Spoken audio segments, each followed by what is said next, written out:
Detect and correct 6 learning principles to use in training. Number 1, help your hitters understand that when they're learning something new, it's like writing their name in half the letters.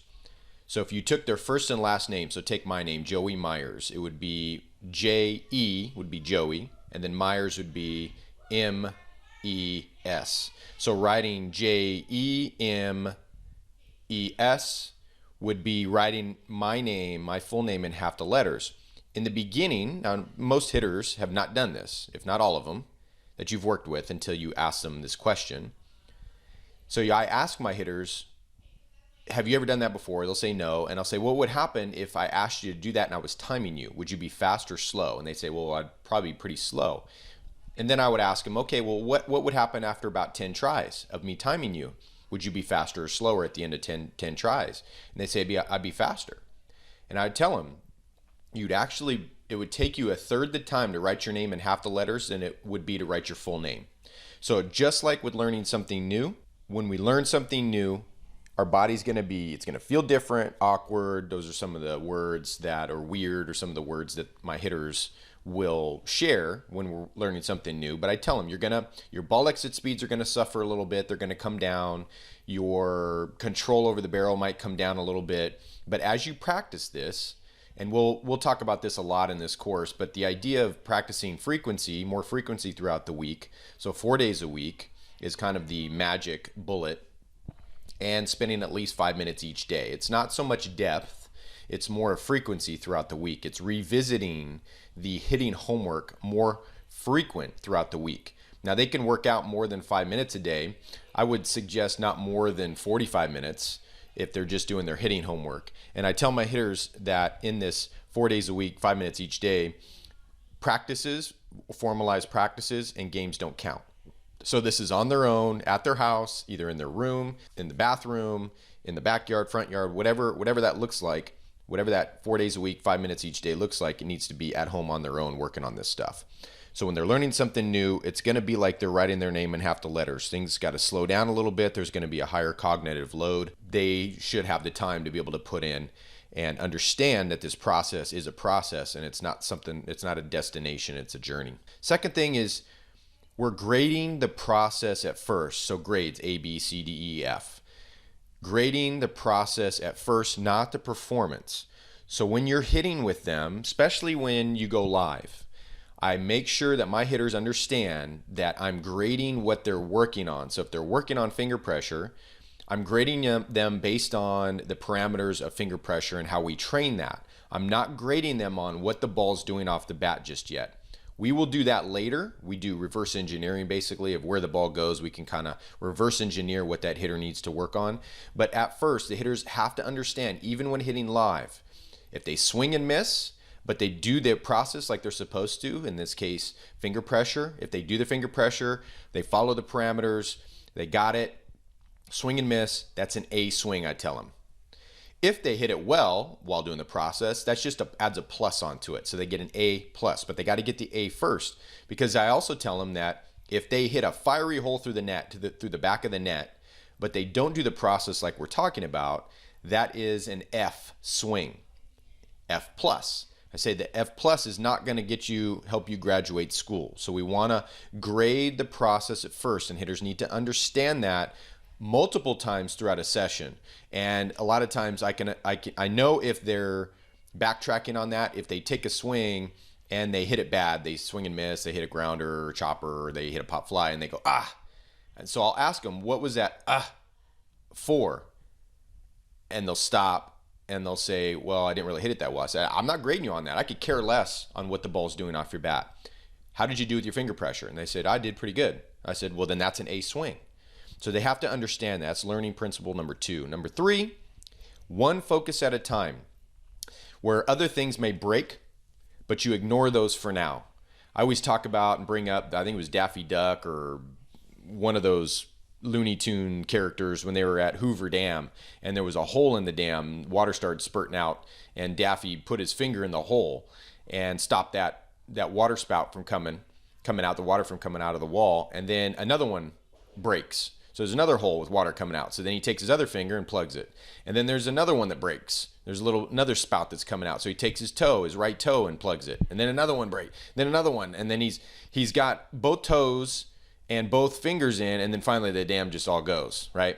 So this is idea of one focus at a time. So especially with the younger hitters, I got a lot of coaches that will ask me, what do I do with the 6-year-old or 5-year-old, 4-year-old, whatever? And I think that's a little too young to be really working mechanical stuff. But if you're going to work on one thing, say finger pressure, which I think my 4-year-old at the time was good with that. My 4-year-old, who's now 6, boy, he was good with showing numbers at 4 years old. And that would be more on the power side of things, but you can word it in a way where they can get it. If you got 2 and 3-year-olds in China learning gymnastics at that age, gymnastics being probably some of the most complex movements and could be dangerous movements, high risk, they're learning that at 2, 3 years old.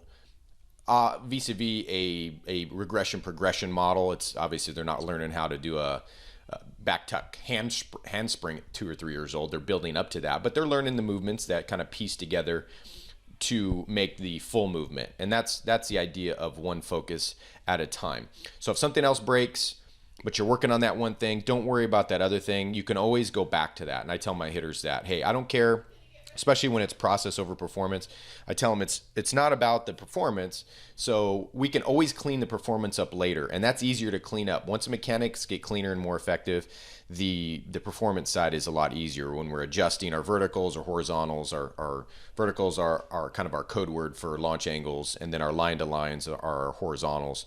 So those are easier to clean up once we clean up most of the mechanics. So learning principle number 4, process of trial and error. So you have to understand as a coach, and the hitter needs to understand this as well, whether it's male or female, young or older or more seasoned, it's trial and error. So you're going to try some stuff as a coach. You're going to try maybe a 2, 3, 4 cues. Sometimes it takes 4 cues for me to finally get it through to a hitter, get it to them to where they understand it and they can execute the move. So as a coach, it's a trial and error process. You are trying different cues. You are trying maybe different modalities. You could be trying reactive neuromuscular training. You're using bands in certain movements, feeding the mistake, and trying to get it to work. Some players it doesn't work for. Majority of them it does, using RNT. But sometimes it doesn't. So you have to use something else. It could be a visual cue. It could be, there's 3 main learning styles, right? The kind of the general learning styles. You got visual, you have auditory, and you have kinesthetic or feel. So you can try morphing your cue into those different learning styles. So obviously feel is more, you're getting them to feel a movement, and you use language that is feel oriented. Whether it's auditory, you can use auditory type language. Did you hear the sound of that? And they're usually the auditory ones are better if you can paint a picture with your words. They're really good at being able to put that together. And then visual is obviously seen, so they want to see you demonstrate it, or you give them homework to go on YouTube and say, hey, I want you to look at Miguel Cabrera's swing, going Miguel Cabrera hitting as your keywords. I want you to look at some of the videos of his swing, and I want you to look particularly at this part of the swing and see what he does there. Or Sierra Romero if we're talking with the girls, right? So it's the same idea. It's the same process. You relate it to the hitter in a certain way that's going to get through to them. And a real quick way to figure out what their learning style is you can ask them a question that they don't know beforehand and watch where their eyes go. If their eyes go up and to the left, up and to the right, or straight up, then they're maybe more of a visual learner. And the more questions you ask, the better sense you'll get of what their primary learning style, what their secondary, and what the least learning style that they use. If their eyes go left to right, then they're more auditory. If their eyes go down, either left, down, right, or down, or straight forward, they're more kinesthetic if they stare forward. So that kind of gives you, in 5 minutes, you can figure out in a ballpark what kind of learning style that player has. But the process is trial and error a lot of times. It's not a perfect science, or it's not an art form. I guess it's more of an art form, not a perfect science, but you're using that trial and error process, so get used to it. The 5th one is the minimum effective dosage. I talked about this earlier, the 4 days a week, 5 minutes per day. And I didn't just pick this out of thin air. This is when I survey my hitters and I ask them the week before I saw them, I usually work with my hitters once a week because I want them to get used to not be dependent on me, but to be independent and be able to work out through the week and on their own. And instead of seeing me 3 times a week, even though that would be better for my bank account, I encourage them to just do once a week so that they can get these 4 days in on their own and they're 5 minutes each day. It's the idea of teaching a man to fish to feed him for a lifetime, or a woman to fish versus catching a fish to feed him for a day. So when I survey them, most of the time, if they've said that they've worked on this truthfully 4 days a week, and I can tell, and you can tell whether they worked on it or not, right? 4 days a week, 80% of the time we were moving on to the next thing. Didn't mean that they mastered what we worked on the week before, because oftentimes it maybe requires a little bit more polish, but 80% of the time maybe we're adding something new to what they're learning. On the other hand, if they tell me 3 or less times per week, 0 to 3 times, 80% of the time we're having to rehash what we just worked on the week before.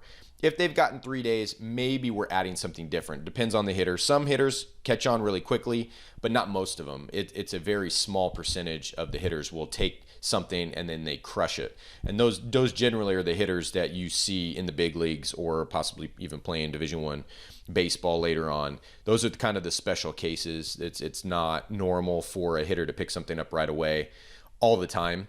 Maybe certain things, certain hitters will pick up right away, but then they'll struggle with other things, and that's pretty normal. Again, it's a trial and error process, and you're making sure that you're focusing on one thing at a time and ignoring what's breaking. The last one of the 6 learning principles to use in your training is when to, quote unquote, publish swing changes into games. That's another question my parents ask me, and my parents that I work with online coaching and the parent coaches that are coaching either teams and or leagues and things like that, running leagues, is when to publish swing changes into games.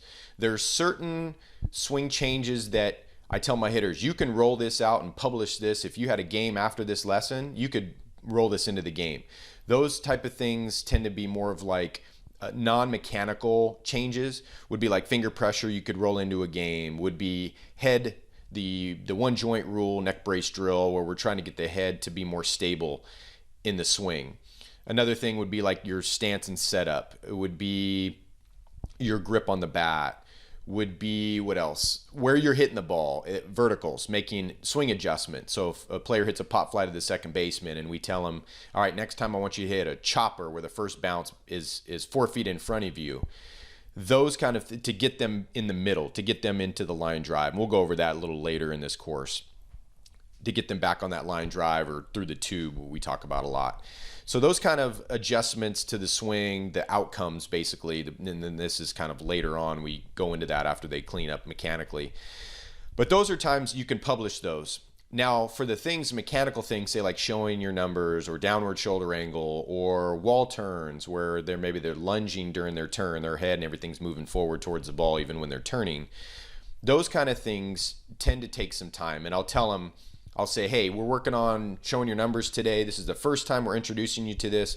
You have a game in a week. I don't feel comfortable with you rolling out showing numbers into the game. Now, if you feel comfortable, you've put in your time, your 4 days, your 5 minutes each day, and you feel like by Saturday, your Saturday game, that you feel comfortable rolling it out, then you can try it, but I don't recommend it. I would at least give a couple weeks of your 4 days a week. So basically you get 8 days and your 5 minutes each day for 2 weeks, and then you got a game in 2 weeks. I would probably roll it out then, because at that point now we're writing our name in half the letters over 10 times, and you're going to be a little bit more effective and efficient with that movement, So that's what I would recommend when to publish swing changes into games. So if they're simple, not really mechanically, it's not going to create a huge cognitive load, then I would roll it out right away. If it creates a cognitive load, and a coach can tell, I can tell when my player's thinking too much, if it's a mechanical thing and a high cognitive load, basically they got too many windows open on their computer screen, right? Got to close some windows first got to put that movement on autopilot before we let them roll that out. And you can tell that. But my recommendation, if it's a mechanical change, I would wait at least 2 weeks, making sure they're putting the work in before I would publish those swing changes into games.